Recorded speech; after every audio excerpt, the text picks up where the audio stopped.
It's much appreciated.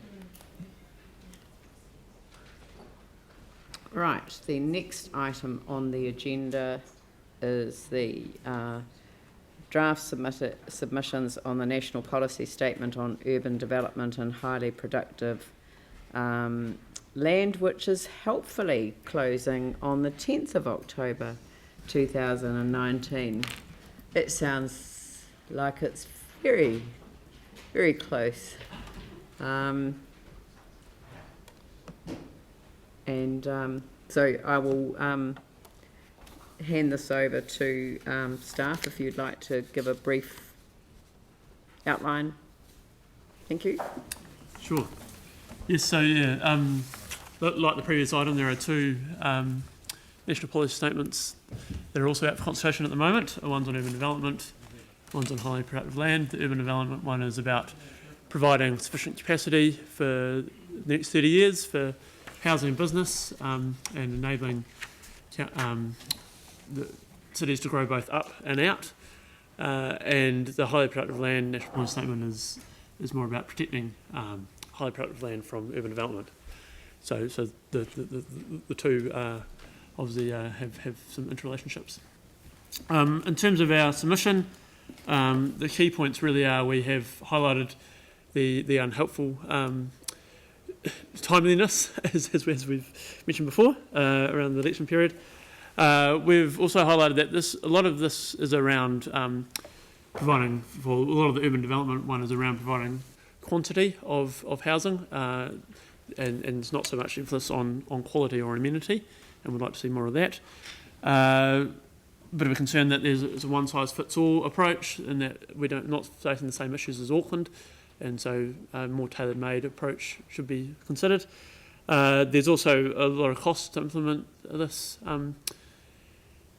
that was especially doing all the assessments and making the plan changes to implement these documents.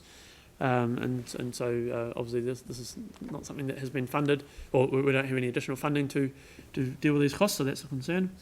There's a concern around out-of-sequence greenfield development being encouraged in the National Policy Statement of Urban Development, and the conflict that has with the highly productive land National Policy Statement, which is trying to prevent greenfield development, especially on highly productive land. There's requirements to remove parking regulations. So there's obviously a tension there. We need support to see a mode shift to make that possible. And I'll hand over to Peter in terms of the highly productive land. Any key points you wanted to mention? I'm probably a bit like the last item. A lot of uncertainty in the directions in the document, inconsistencies and unclear directions, to the point that it is potentially going to be more difficult, more complex, open to more legal debate, trying to deal with this issue with having a national policy statement than just dealing with it under the normal RMA processes. So a lot of the submissions are about trying to get clarity on what the directions are and what is intended. A few other things. The part of a reflection of that lack of clarity is that it potentially could protect any land with some primary production potential to the level of where it would have to use it for urban development. It would have to go through or pass the bar that it is the best alternative for providing for urban development. So it would mean if we wanted to, if somebody wanted to put urban development on a bit of hill country that was only suitable for forestry or sheep grazing, then in that circumstance, potentially somebody would still have to prove that it was the best alternative. So yeah, it comes down to that lack of certainty, and if that can be resolved, then it could be useful to have such a document, because the concept is certainly supported of having direction on highly productive land.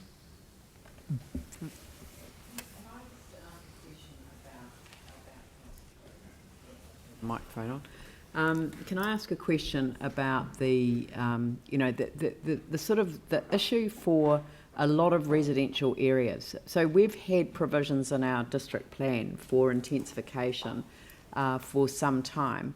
That has now been addressed significantly in the areas where intensification was specifically identified under the Land Use Recovery Plan, and our district plan has been changed as a result.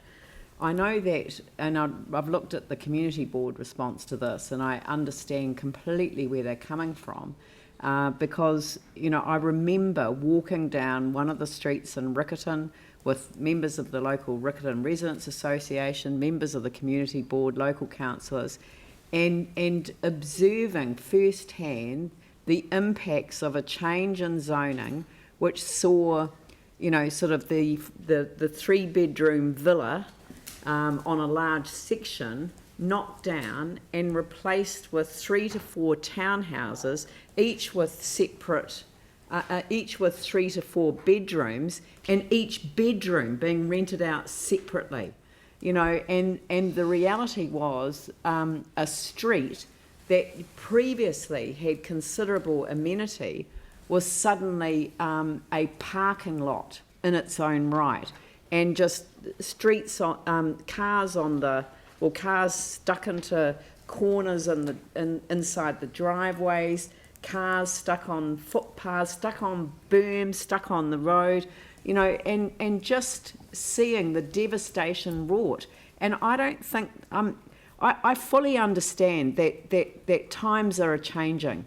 The reliance on these fossil fuel generated vehicles it's not going to survive in the long term. But how we transition to this, I mean, it just simply isn't fair to take away all that amenity. So how will this, and I'm hearing from the community boards that the National Policy Statement on Urban Development will actually put them under pressure for even more intensification and more areas that are like this. We managed to protect, and I think Mike Davidson spoke about this on an earlier occasion, I think maybe when you were the chair of the community board, about that area around St James Park, which is a heritage area, and you know, it's a memorial to the war, and you know, and it was able to be exempted from what was a natural intensification push under our district plan. But will it survive this? You know, that's the other issues that I'm worried about. What are we going to have our city inherit if this is passed in its form? It's Auckland solutions imposed on Christchurch, which has already been through enough already. Sorry, that sounded like a speech rather than a question, but it was a question. It was a question. Does this mean that there is a risk that we are going to see intensification in areas not currently provided for in our district plan? So there is 2 options under the National Policy Statement for Urban Development under intensification, which they've put out. One is quite a prescriptive approach, which is within 800 metres of centres and 1.5 k of the central city and 800 metres of core public transport routes, essentially, you must have high density. And that's 60 households per hectare, which is quite high. There is another approach that is less prescriptive, which will give us a bit more leeway. Under both options, they also say if there's sufficient evidence that intensification should not be enabled, then councils have the ability to present the evidence and not enable that. But once again, that will, if that prescriptive approach is adopted in the final version, it's going to lead to those costly debates and legal challenges and trying to gather evidence to have those debates about whether we have enough evidence that places like around St James Park and other areas should be protected versus should be enabled for high density. So yeah, it will be a balancing act and a cost we'll have to bear. My second question, and then I'll open it up, but is around the Resource Management Act.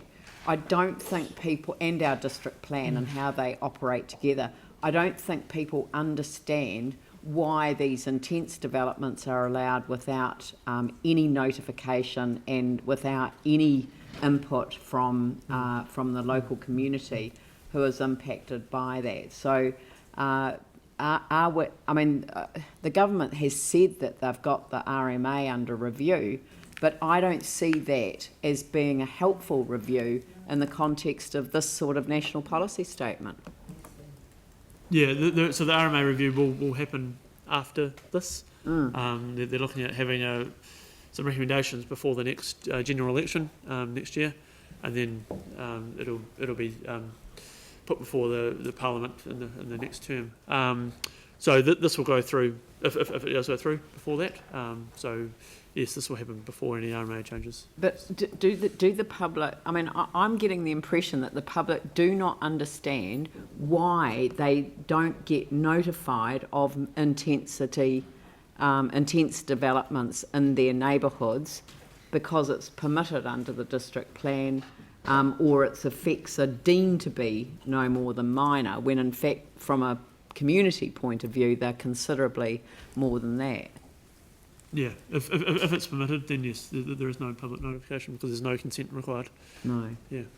Okay, Yep. so I've got, I had Pauline, Phil, Tim, Yanni, Glenn. Right, I better write that Well, down. my question's on the highly productive land, and I'm just wondering what weighting is given currently to land that is local or in close geographical proximity to urban population. So, for instance, in our ward we've got a lot of land that we've lost in Marshland and Preston, which were very highly productive land, which would have meant very low transport costs to providing food locally, so that ties in with climate change and localism.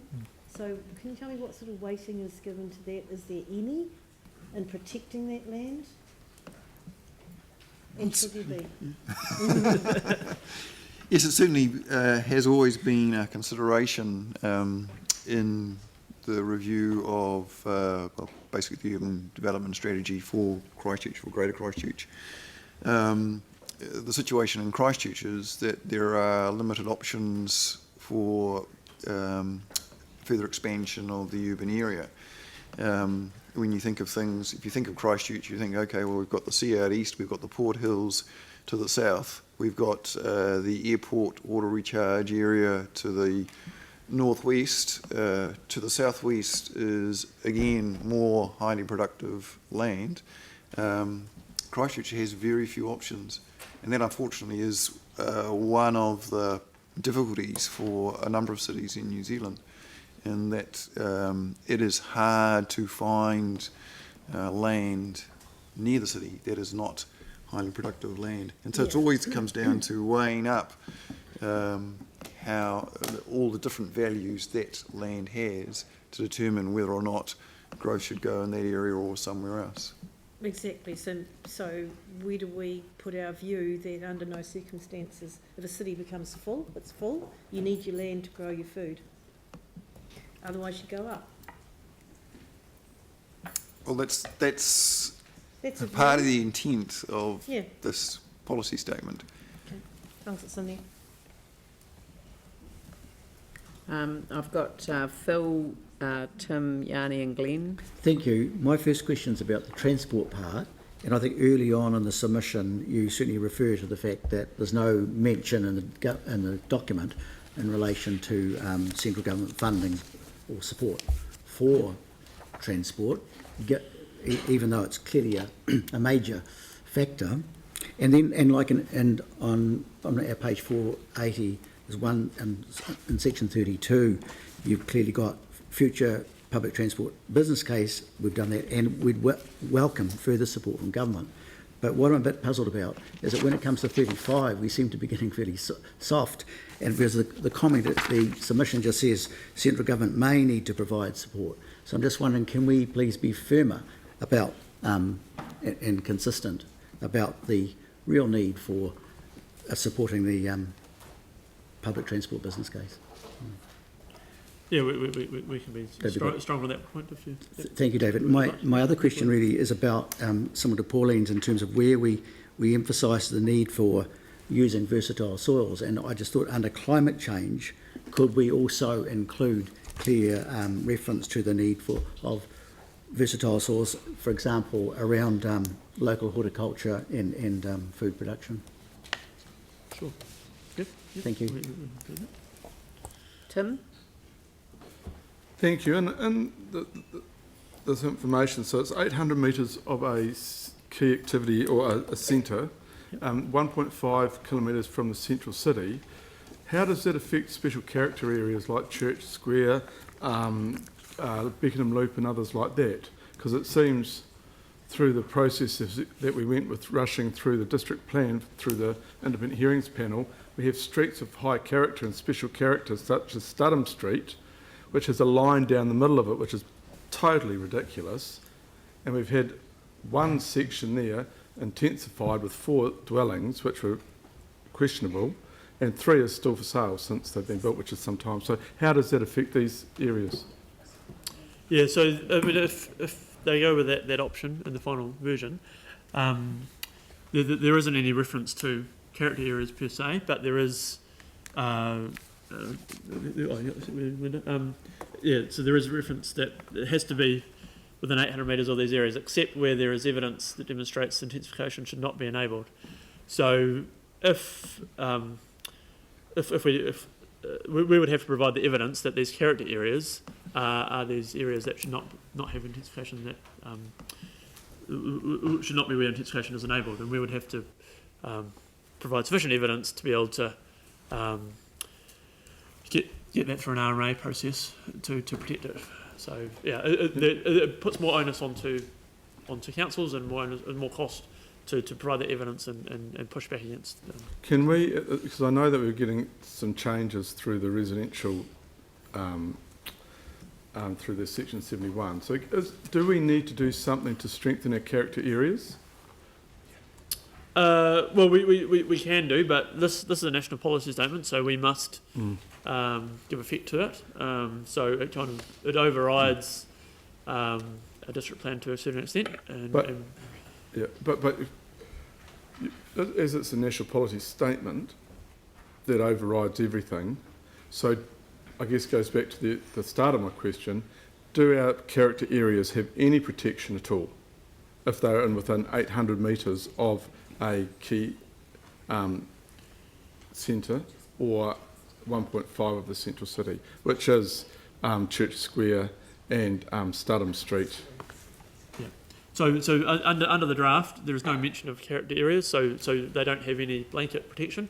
The only way we could provide that protection is we have to provide sufficient evidence that they are areas that should be protected, and so the onus is on us to protect them. We won't get any support unless it changes from central government to protect them. We won't be alone in this either. No, I realise that. You look at Auckland and look at Ponsonby, that they have quite strict rules around, the external facing elements of what is a significant area of character. But what worries me is that we end up having to defend against development in those areas. And that's why I'm kind of thinking it is a one rule fits everything, which is actually ridiculous. Yeah. And we're already in a situation through the speed of the independent hearings panel and how they affected our district plan. We've got a character area, a street, a Studham Street, which is totally ridiculous. As one side of it's protected, which both sides were before. It's just ludicrous. It really is. But thank you. But I just guess, how can we change that? That's the question. We are proposing on our list of priority plan changes a plan change around that. But obviously, we will now, if this goes through, we now have to balance that up with this national direction. So it is a hierarchy, and give effect to is a pretty strong requirement. Yeah, written by someone who doesn't really care. Well, it's a one size fits all when we know what they're like. Yanni. Thank you. Councillor Buck's just been showing me the radius of the different neighbourhoods that will be directly impacted, and it does make for quite frightening reading.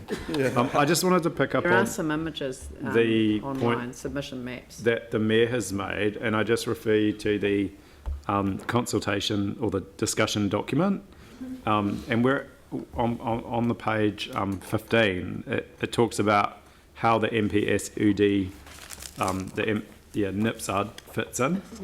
And it says the planning system has also struggled to ensure the voices of the community can influence planning. The concerns of tangata whenua are often not taken into account, and current processes for public participation tend to favour wealthier property owners over others, in particular younger, non-English speakers, ethnic minorities, the less educated, and renters. So it's quite a big assumption in there.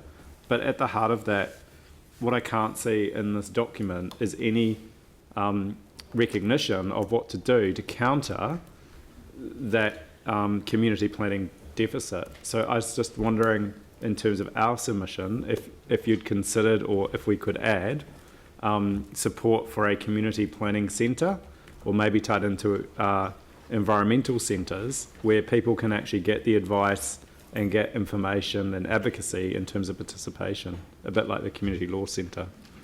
So if we could kind of place something in the submission that would say to government, you've recognised this gap, we would like you to actually do something to address it.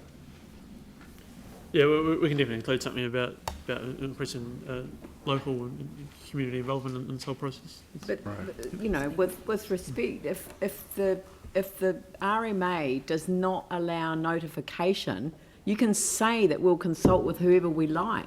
It doesn't mean anything. Yeah. You know, unless there's notification, communities get no say at all. Except that's true on an individual case-by-case basis, but where you're talking about community planning decisions for land use, there is a huge deficit around things like plan changes, and as we developed our district plan. So if you take the people, for example, that wanted to protect trees, they had to personally fundraise tens of thousands of dollars just to participate in that process.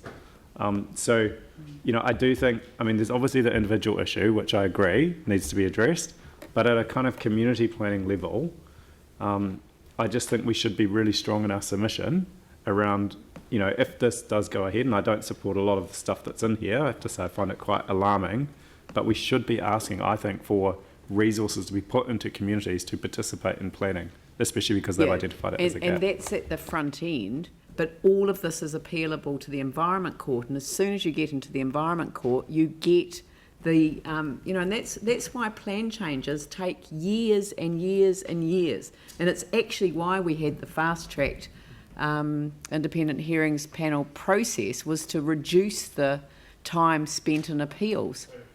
One plan change took 5 years before the earthquakes. Yes, I understand that, but also I understand that the Ministry for the Environment used to fund appeals to the Environment Court for community groups. I think, my understanding is environmental groups. That's been it was for environmental groups put back, and actually you can also now access that fund for judicial review of planning decisions, and you weren't able to previously.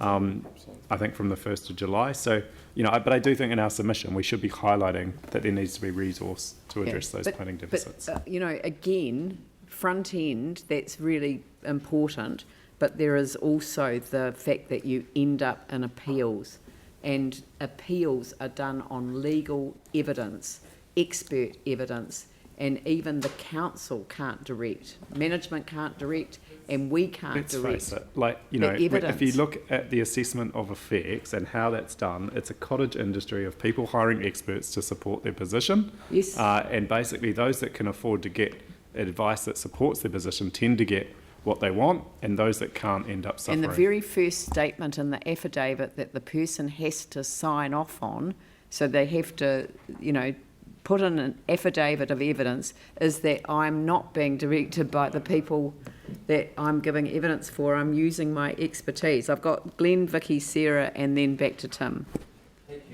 Thank you. The question I was originally going to ask you has changed a bit in my mind. It was going to be, how joined up do you think what is being proposed here with this, the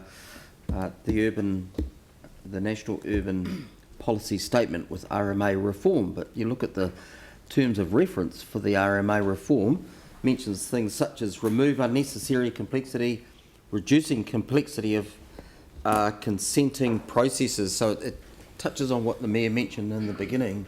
Looks like, in fact, it is quite consistent because, you know, I was hoping in RMA reform it would touch on improving notification provisions, etc. So have you got any comments on that?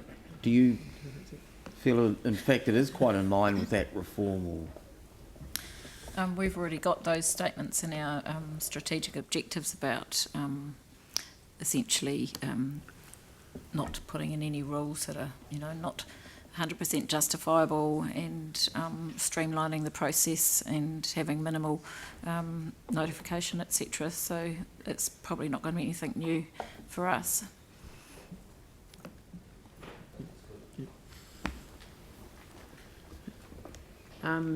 Sorry, I've got Vicky. Thanks. Paragraph 31 on page 479, in Christchurch 10% of our flat urban area is already enabled for medium density within 800 metres of our key activity centre and in the central city within a number of zones.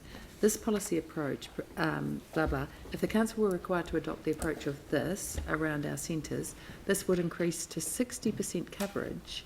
That is 6 times the current provision, and that doesn't take into account if you're handy to a frequently used bus stop, which also means that you get incredibly highly intensified.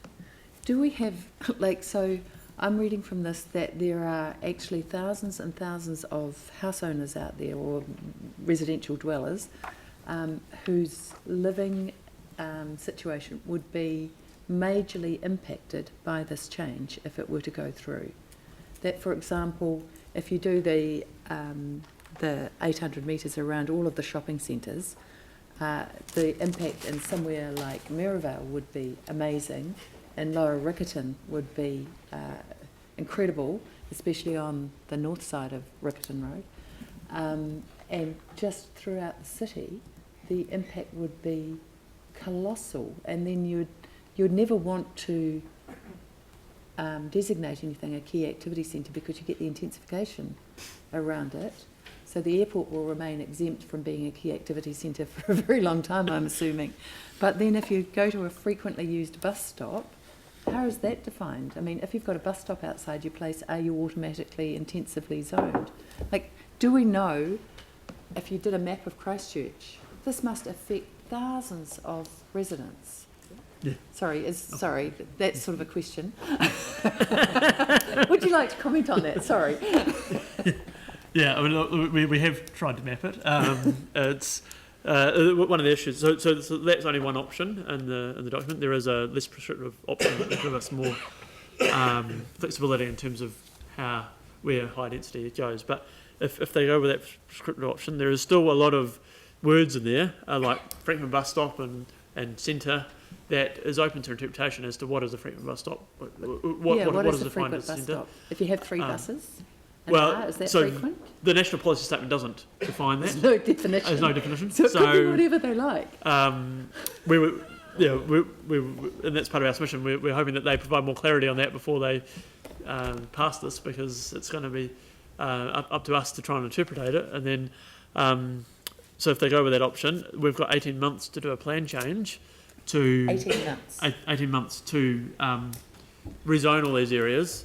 So through that process, obviously, all these landowners would be notified, but it is a national policy statement that we have to give regard to. So you can notify them, but they get no say. Well, yeah, it's a national policy statement. That's the impact, isn't it? We have to implement the national direction. So should we be? This closes very soon, doesn't it? But Yep. I'm just wondering if there's anything we should be doing to make people aware of it, so they actually hear from more than just the City Council, and hear from, I can imagine, quite a number of residents would be very interested in this, given the response to our last district plan change. Well, yeah, there's, I mean, obviously this is open for public comment but from nobody anyone. knows about it, do they? And it is very hard, I mean, to because of these definitions are so vague, to know exactly what the impact is on households. So there is a balancing act in terms of wanting to alarm people versus Right. inform people. So say Lower Riccarton, Yes. that area around between the park and Riccarton Mall, from Harakiki Street, you're within 800 metres of the Key Activity Centre of Riccarton. That's what you would be. Suddenly your whole properties are rezoned. When you're rezoned to a more intensive area, what's the impact on parking? Is that where you get to be no parking, or? Well, there's different options for no parking in this document, and they haven't landed on exactly where they're going. I mean, one option is to have no parking anywhere in the city. Sorry, and I should say this is no parking regulations. People can still provide parking. There's nothing stopping but people no from- obligation to no provide obligation. parking. Or there's one option just to have it in those centres and in those medium and high density areas. So it depends. Yeah, this is still very high level. We don't know where they'll land. One thing we have asked for them, because they previously they would have had to put out a final version for comment before it gets passed, so a final draft. They don't have to under the latest changes to RMA, but we have suggested that they do, and they are considering that, because there is all these things that are up in the air. We don't know exactly how it will land on affect people, and so it's very hard to be able to tell people this is exactly the effects that we'll have. So the impact of this is they can change it to whatever they like without notifying what they're actually going to do, once they having listed an option. Yeah. And then once it becomes the national policy statement, then councils get to implement it without, and no resident or group of residents can really do anything about that. Yep. Is that a fair summation? Yeah, they can comment on it, but we have to give effect to this, so yes. Yeah, we are kind of bound. their comments are really useless in terms of impact. Isn't democracy wonderful? So This is why your clarify? community board made such a strong submission Well, to us. No, I Yeah. totally understand the issue. Yeah. The issue around intensification around areas, so does that apply to the Waimakariri district and the Selwyn district? Yes. Everywhere. Yes, Right, so all those blocks of land that people have just bought all become rezoned?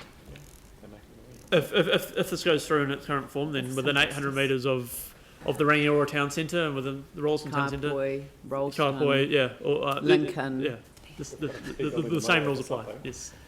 Yeah. Okay. Yeah. Okay. Yeah. So, can I just ask, Ian, there's nothing to stand in our way of sending this, the link out to all of the residents' associations and just alerting them, you know, to this. That, I mean, the organisation could do that, just say that at the request of the council, we're just alerting you to the national policy statement. Submissions closed. The council's raised concerns about the time frame, but just in case you want to put in a submission of your own, there are issues around, you know, that came up in our own district plan review. This would have status over the top. That would be all right, wouldn't it? It's a public process. Okay, so can we just have another one, 3, which request staff to notify Christchurch's residents' associations of the proposal and the closing date for the I wonder if we could MPS just go a wee urban bit development. broader and do a newsline story so that we could push Yeah, it out. and a newsline story so that it can be pushed out on social media as well. Yeah. But I think we should write to the individual residents' associations. Presumably they're all on email these days, and just let them know that this process, give them the link to the site and just alert them to it. I'm sure that there will be others that will pick it up as a result of this debate today. Sarah? Thank you. Now, so we've just gone through a really long process with the NPS on urban development capacity through the future development strategy. And through that process, it was really clear that Christchurch City itself has enough urban development capacity in the long term. Yes. That was as it was under there. And so this would be, while probably useful for Selwyn and Waimakariri with their town centres, getting some more intensification there, just not needed here because we've got enough capacity. Is there chance for exemptions, for example, from going through the process? Like if they ended up doing it, should we ask for an exemption? Is that something that we could submit on and say that you should have exemptions available for areas which have identified it in the previous one? Or yeah. Yeah, I mean, we have made it clear that there's no need Yeah. for this here. We could ask for such thing. And the other thing to bear in mind is we have to do a capacity assessment every 3 years. Yeah. So, we don't have the new projections and they won't come out till next year, but the census data was released yesterday. I mean, growth has been quite fast. I mean, we may have a capacity issue in next time round. We're not sure. So we can't categorically say that we will have no issue next time. Yeah. And when it comes to the versatile soils, I'm looking at the map, the Canterbury Maps viewer here, the Class 1 and Class 2 versatile soils. We have a significant amount of versatile soils within the projected infrastructure boundary for Christchurch City itself, where we've got land zoned for development. How much of that land is currently not actually built on? Because this map's, the data's from like 9 years ago. Do you know how much of that, and would they be telling us to then rezone it away from development? Sorry, to rezone it away from... Like, so currently it's zoned for residential development, these areas that are versatile soils within our infrastructure boundary. Would the MPS direct us to change the district plan to take that zoning away so that they could be productive soils still? Potentially. You mean in terms of the land that's currently identified for future urban development? Yeah. If it's also versatile soils. If it's been zoned in the district plan already, then it's excluded from being classified as versatile soils, as highly productive land. There is a problem though in that having just gone through the process we've gone through and have formulated our future development strategy, there's no automatic exemption from any of that land that may have been identified, and we haven't identified any, but any that was identified by other councils, for example, in such a future development strategy, from not being potentially classified as highly productive land. So Rolleston, that's one of the issues that we've... Yeah. So Rolleston, for example, has got that slice of versatile soils down the east-hand side. Some of it was identified, well, it was all identified through the FDS as being able to be, but was it all, I don't think it was all actually going to be rezoned yet. It was just identified in the it's going to be identified in the regional policy statement as being able to be zoned, but actually isn't zoned yet for residential. And so in that situation, there's potentially a problem, because as soon as this MPS comes out, it would potentially require the FDS to be reviewed in light of the fact that that land is highly productive land. Which would mean the councils would have to go through the whole process all over again. So yes, that's one of the issues that we've raised. Love hearings panels. Yeah. Thank you. So when this NPS is forced, I mean, sorry, encouraged to do put up for us, and it's a wonderful thing that we're a democracy. Once that is put up, and then those that have put and made submissions that aren't heard and it's just put straight through, then have an option once it's all in place to make or submit to or put forward a private plan change. Would that be right? Sorry, in relation to what? So, for instance, if this goes through, can someone then put in an application for a private plan change to the city plan? That would be the process, wouldn't it? Because to redevelop some rural land for urban, or to say to protect an area, or they apply to make a change to the district plan. They have the process as a private plan change. Is that correct? Well, that's an option that's available now. Yeah. However, going back to the reality, I understand it's a $20,000 deposit. Is that correct? To make a private plan change? Something like that. So that kind of, apart from the cost of your lawyers and your planners, so I very much doubt that any normal human being can actually afford that. So it's. But other thing to bear in mind, a private plan change also has to give effect to a national policy statement. So if it's doing something that's contrary to this, then it's not going to affect it, and it's unlikely to proceed. Cool. Thank you.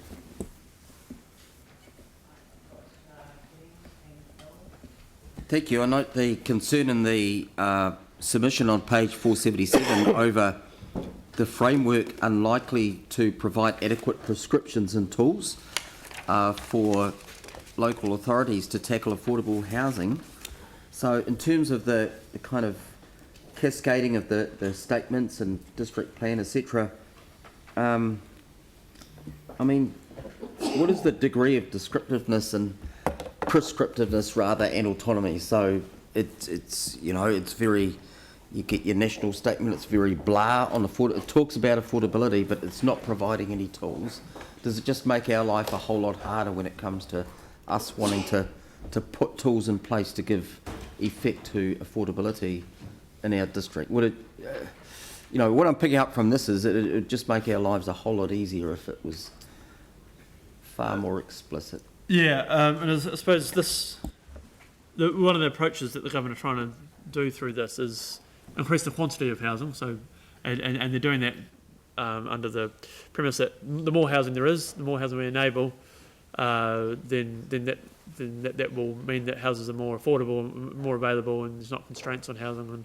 And so they're thinking that this will provide more affordable housing. I suppose we're saying it's not as simple as just that. There's a whole lot of factors that affect the price of housing, and this can only be one tool of a whole variety of things that would need to be in place to be affordable housing. And but if they included a tool such as inclusionary zoning, which is in our housing policy, yep, you know, what you've said, it would not assist local authorities to justify and survive challenges to any requirements and plan changes to provide a proportion of affordable housing when rezoning land to a higher residential use. Yeah, so there's nothing in this document that provides direction around inclusionary zoning. So, but if it did contain it, though, it obviously strengthens our arm when it. That's our point. Yep. Yep. Right, okay. Yep. Yep. So, Leanne, mine was really just a comment in relation to the decisions, and it's clear from the report too that the community boards had made excellent submissions on this, to the point I see some of their words included specifically here. I just want to perhaps make a note that that we as a council thank them for their contribution. It's been quite significant, I think. So just if we could make a note to thank them for their quality of their submissions, or that'd be good.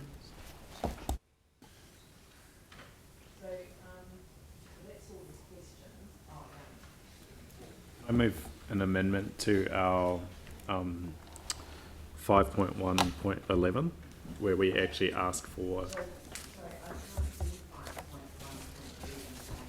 Sorry, 469. Oh, okay. It was just to add additional wording for community. Okay. Yeah.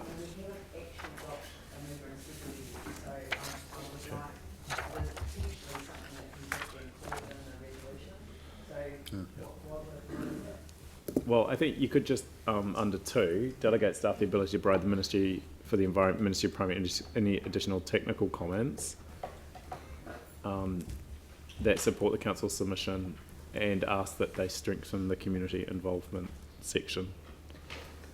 Otherwise, I can try and give you more specific wording. But, I mean, we do have a section in there that talks about community involvement, but it doesn't really address it doesn't have any specific examples of what could be done, e.g., you know, more central government funding towards the enabling of.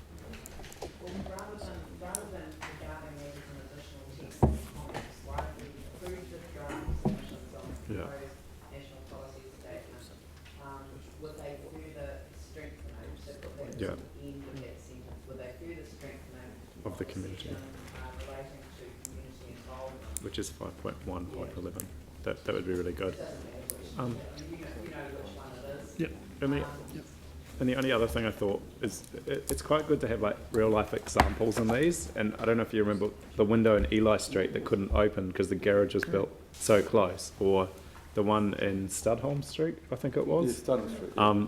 And I just think I mean, obviously there's a lot of technical information and lots of stuff, but a photo paints 1,000 words, and a story really can help people understand the dilemma. It's only MPs. I took photographs when I went down, was it Nelson Street or, I can't remember Yep. which street Right. I went down. But Cool. it was, Probably one of them. you know, I took photographs and I mean, it is so easy to show, and I totally agree with Yanni. Great. And I think I put them right up front, and I publish it on the web, and so that people can see that we're not just complaining about a proposal within the absence of a really good reason why our communities are actually, you know, that they don't want to see intensification, not because they're opposed to intensification, they want to see it managed intensification that actually ensures that they have amenity in their lives. You know, that, I mean, everyone knows, I mean,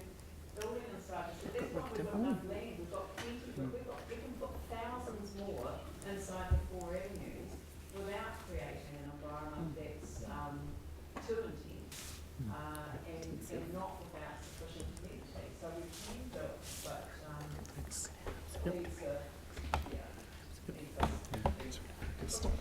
Great, thank you. okay, so are you ready to move it, Yanni, with that in place? Yeah, no, I am. Yeah. And do I have a question for that, any discussion? Yanni? Yeah, thank you. Thank you for the work that staff have done on this, and for including those additions. I think one of the really important things here, and I'm really glad that the Mayor's said that we should encourage residents' associations, both collectively and I think get their individual members making submissions.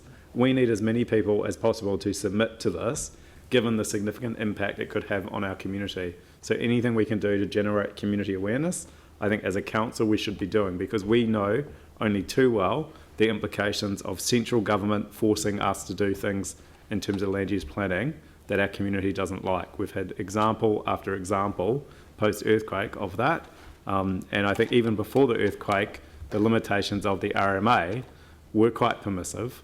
And so this kind of myth that things are so easy, things are so hard for people to get consent is simply not borne out by the facts. The evidence shows, as I understand it, that something like 99% of non-complying applications for resource consent go through non-notified. So actually, there is a very permissive planning framework in this country, and we need to get on top of that and look at how we can protect the community amenity, as well as look at, you know, doing the smart, innovative things going forward around urban development. Because when you do look at our urban development strategy originally, all the things that were supposed to protect character neighbourhoods, encourage affordable housing, encourage sustainable use of resource, were the things that never got done. The things that got done were very unsustainable, like building huge motorways out to greenfield development areas at a huge cost to our city without any of those other things. But overwhelmingly people said, we don't mind urban consolidation, but we actually want it done well, and we want it done with very strict rules so that character and amenity and quality of life is protected and preserved. So I think, you know, we need to make submissions on this. I welcome the community getting involved. I know that residents' associations will be very concerned.